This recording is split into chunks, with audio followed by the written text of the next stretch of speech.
Carroll 22, The Last Stand. Raise a file, group of interest, defunct. Group of interest 001, Chicago Spirit. File created circa 1933. File last revised by GOI, July 1933. File recovered, July 1933. Text reproduced below. Raise a notice, edits have been made for spelling, grammar, and general formatting. Carroll 22, The Last Stand. Where it is, wherever the gray guns are, which nowadays means wherever the fuck I am. Raise a notice, in the case of this sentence and the entire file, all instances of the pronoun I and its appropriate derivatives refer to Richard Chappell, the then leader of the Chicago Spirit.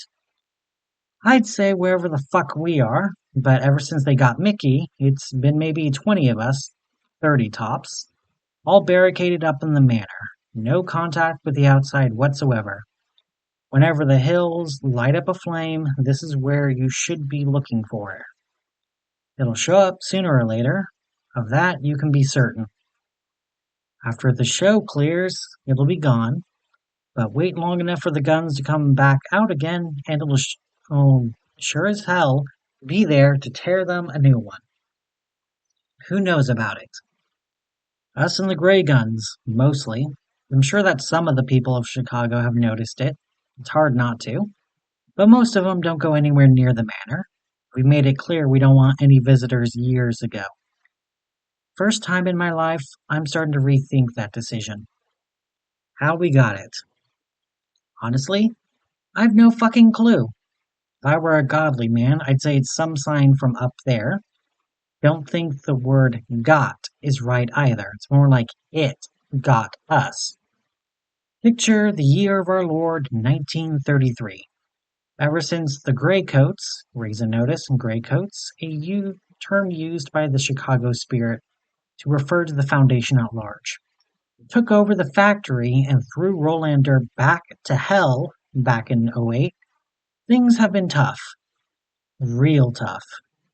They looked up in the factory files and saw everything they needed on us. Names, addresses, deals, you name it. And the Coats don't like us. Not one bit. Our business means trouble to their precious veil, but without our business, we are nothing. So we don't bend the knee and keep on fighting. The Coats don't like that neither. Decade after decade, they get more of our boys than we could ever hope to recruit back into the fold. We're smart, and we're fast. But with Dark's treacherous ass no longer supporting us ever since the factory, we can't fight on forever. The Coats know all of our hideouts, and they know all of our secrets. They somehow figure them out even when we try moving things around, too. For years, things aren't looking good for us, but we somehow manage. And then 1933 comes, and everything goes to shit. The Coats decide they're sick and tired of our guerrilla ops, so they send in the heavy hitters, the fast fucks they like to call the Red Right Hand. Not to say I like the rest of the Coats, but the guns are something special. You know me, I'm not a clean man, but fascists? Fuck 'em. Don't want to hear 'em, don't want to see 'em, anywhere else than in the grave, that is. And those little shits are just that. All guns and armor. They don't just do their job. They live for it. They don't even want the money either. They just enjoy the kill. So, when they're sent after us, we fall in just months. Until the manor and the people in it are all that's left. Myself included. We think we're fucked for good.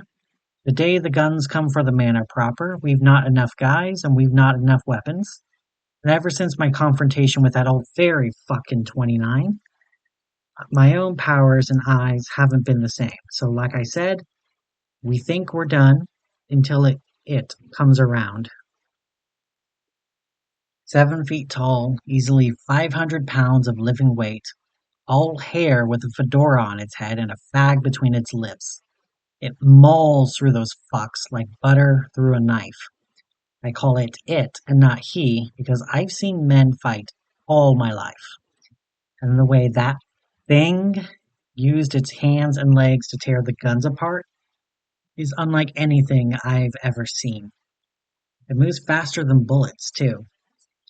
You can barely see it blur around until it's gone. Rips them all apart until all of them are either dead or have escaped. The guys also don't really know what to call it anything else but a thing either. In the few moments you can look at it right, it looks like one of those night walkers we keep hearing about. That and your eyes get weird when you get near it. You no longer see any colors, it's all black and white, just like the pictures, until you get far enough away to get normal again. Before we can ask it any questions, though, it disappears. Ever since, it's been showing up whenever the guns decide it's time to try and launch another assault. That is to say, pretty damn frequently. Every time it's the exact same. Guns come, the thing appears, rips them all apart, and walks right into the mist. The guns tried many things on it too. Flamethrowers, grenade launchers, guns, you name it. It resisted all of them.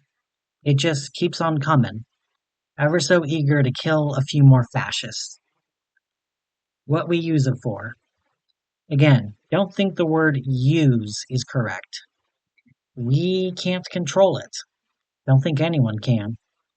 Still, whenever the guns come around hoping to take us out, it also comes around. It kills fascists, is what it does, and not one thing beyond it. Like I said, we tried talking to it over and over, hoping we could get its hand on our deck, but, well, it don't look like it has any interest in brewing moonshine or smuggling goods. But hey, not that I'm complaining. As long as it keeps on doing its job, I'm more than satisfied with the job, especially since it doesn't seem to want no money for it either.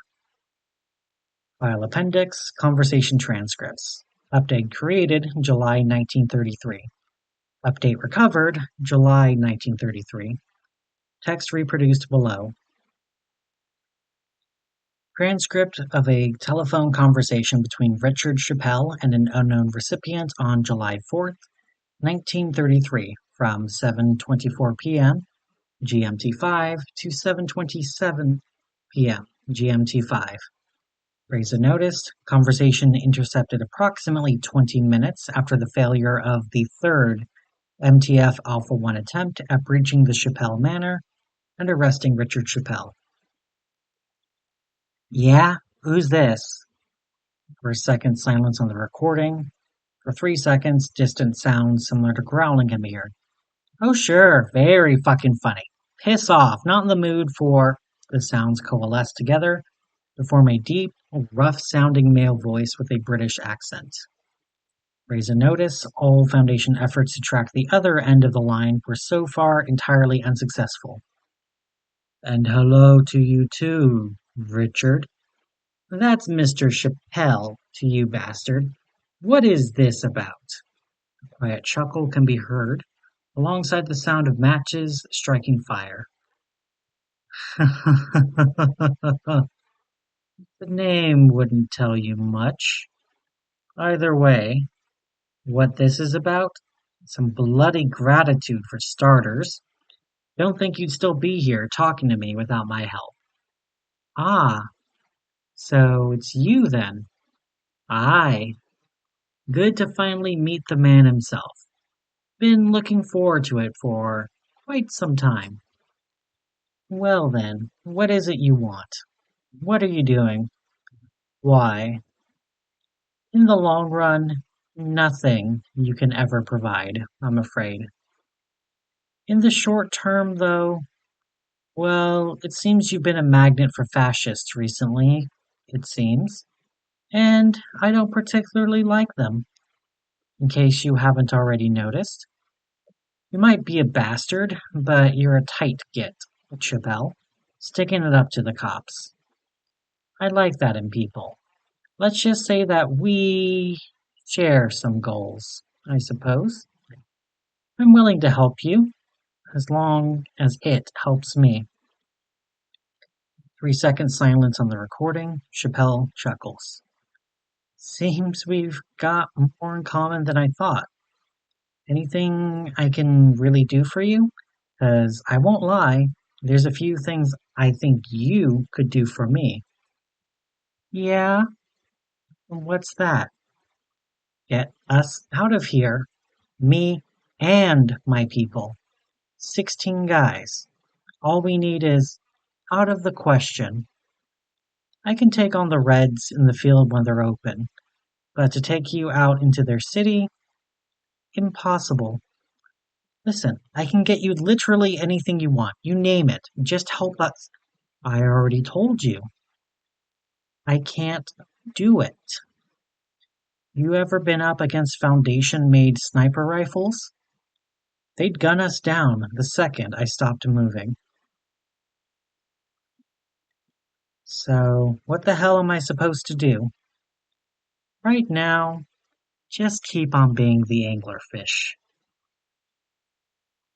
Transcript of a telephone conversation between Richard Chappell and an unknown recipient on July 7th, 1933, from 2:46 p.m.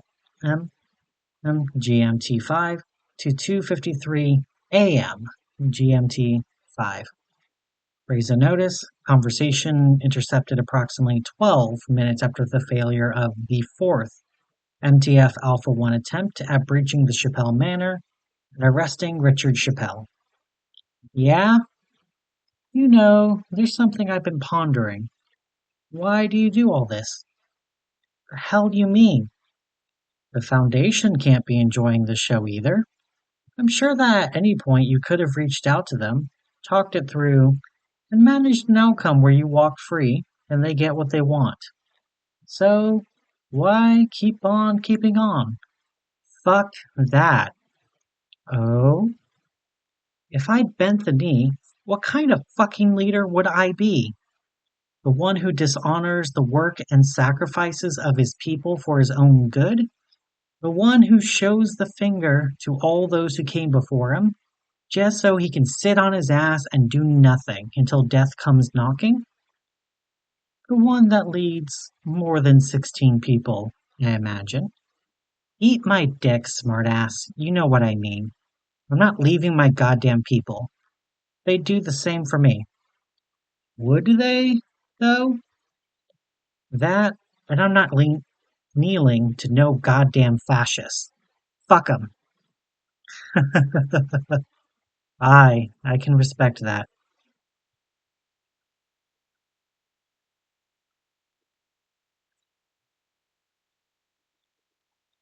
I didn't ask for no reason, you know. I wanted to see what kind of man I could peg you for. So what kind am I, then? The one that satisfies the insufferable types? No. The one that instills genuine fear into the Foundation. That's why they're doing it. Eh? You never wondered why they labeled you GOI-001? Out of all the others, you're number one, and you never wondered why. The fuck's a GOI? Ah, right. Well, my point is, you scare them, Chappelle. They fought demons and came back from hell. But you're an element, uncontrollable and unpredictable. You just keep on going against all odds.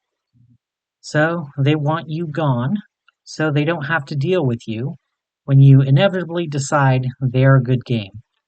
Hell, you'd ally with the devil if it meant your people could keep on going. Heh, Dark came pretty close as far as devils go. Aye, he did. Like I said, you're not just a man. You're like fire. Fire they fear could stand up and face and burn them if they don't deal with it in time.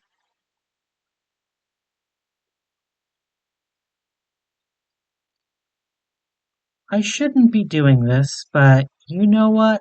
Fuck it. I like you, Chappell. I really do. I know I said I can't help you, but I'll try to figure something out. I'll keep you in the loop. Just give me some time to make a few calls. What the hell should I do in the meantime? Don't let them put you out. Transcript of a telephone conversation between Richard Chappell and an unknown recipient on July 9th, 1933, from 11:45 p.m. GMT5 to 11:46 p.m. GMT5.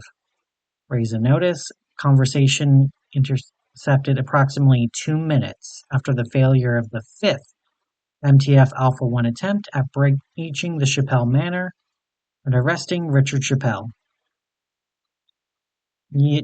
Tomorrow. What? This line isn't safe. The Foundation's bugged it. My people are certain. Bastards. Like I said, tomorrow. Be ready. As ready as you can be. And what the fuck's tomorrow? Only tomorrow will tell, won't it? Transcript of a telephone conversation between Richard Chappell and an unknown recipient on July 10th, 1933, from 10:12 a.m. GMT5 to 10:16 a.m. GMT5. Reason notice, conversation intercepted approximately 3 minutes before the dispatchment of the 6th MTF-Alpha 1 attempt at breaching the Chappell Manor. What took you so? Listen, I don't have much time. Take everything you need and nothing more. Just you. In 3 minutes before the manor, I made some calls. I can manage to get out of here. Just you.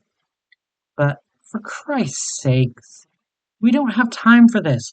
Hurry, the Foundation's coming and they're coming big. I can't handle them in the field this time. They got tanks. Tanks. This is your only chance. Remember, outside the manor, just you. The hell you mean just me? What, you think teleporting in and out of a Foundation-controlled area is easy? Even the two of us is stretching my guy's skills thin. Anything more is undoable. Fuck that. Excuse me? I can't go. Not without the other. For God's. You can die here, Chappell. And if you won't, they'll stick you in some cell to rot until you eventually do. You want a way out? This is what I can give you. You won't get another chance. I am physically incapable of giving you one. I won't leave my guys to fascists. Fuck this. If we go down together. Guns blazing. I'll take all of them bastards to the grave with me, if need be. Are you certain? As certain as I can be. Better to die standing than live knowing you left your own people to get gutted. I see. Well, I can't force you, even if I wanted to. I'm not the Foundation. And thank God for that.